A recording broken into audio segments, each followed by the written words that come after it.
पिया छोड़ ए हो सिहर बदन राजा बिगड़त मन राजा रतिया के चकन छन छन कर चूड़ी खन खन कर हाथिया के कहीं तधाई राउर गोड़ लीना कहीं तधाई राउर गोड़ लीना पट कमर कमजो पिया छोड़ दीना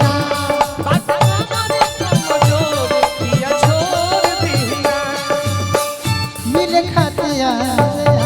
भलमुआ के गाँव में मिल खतिया भलमुआ के गाँव में मिल खतिया और एगो हमार गाना बा बड़ी अच्छा हिट गाना बा रोक जाए कि राजा बान्हो कमर में कर धनिया कि हमर जवनिया ताजा रही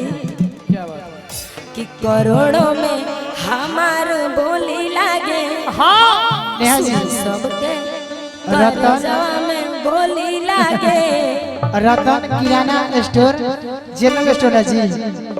कि डिमांड पूरा करबो तो मजा रही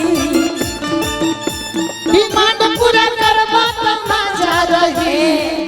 जितेंद्र भैया एक बार वो स्टेज पर आ जाए बड़ी अच्छा लगा देखिए तो प्रियो कहा तरी होगा के आ जाए हे राजा बान्हो कमर में कर धनिया कि हमर जवनिया ताजा रही राजा बान्हो कमर में कर धनिया कि हमर जवनिया ताजा रही हे राजा बान्हो कमर में कर धनिया हमर जवनिया ताजा रही राजा बान्हो कमर में कर करोड़ों में आई ही गई में 4 दिन खातिर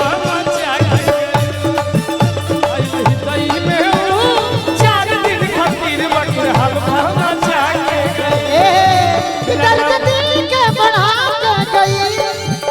दर्द दिल के बढ़ा के गई आई ही गई में 4 दिन खातिर बाकी हल्का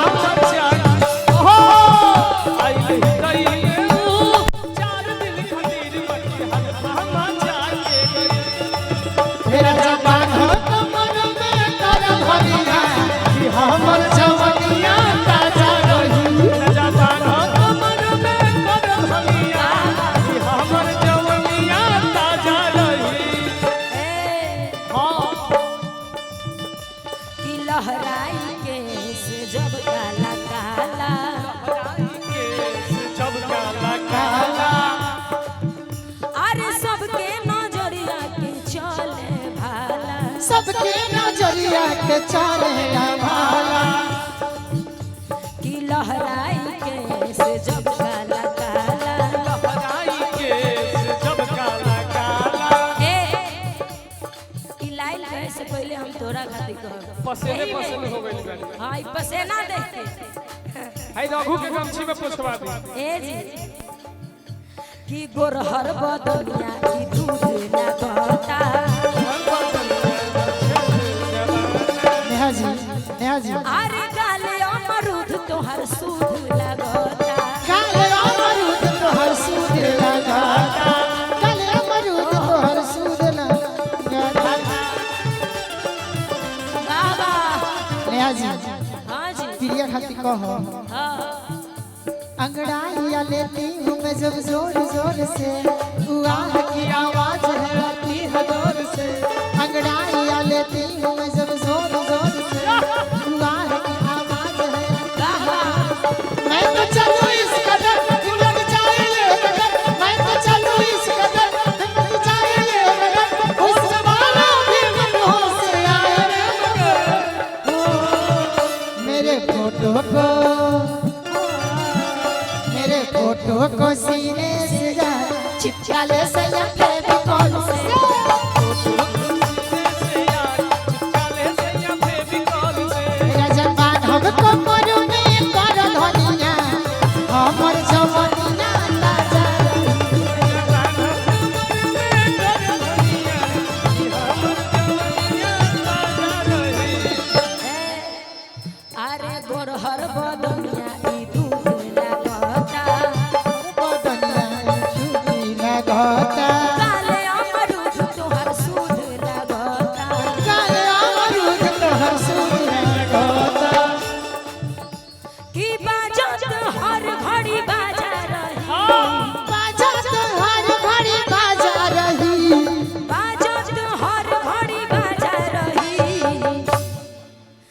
राजा बान्हो कमर में कर धनिया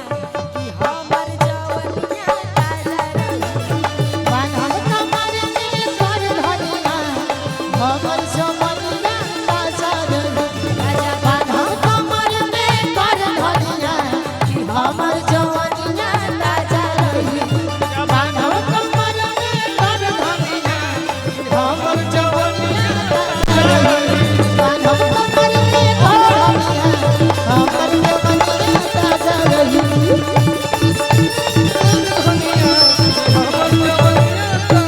ए रघु आजा तू आजा आजा रघु राजा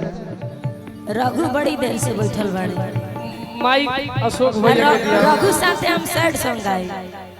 सुनिए एक मिनट एक बार सुनिए।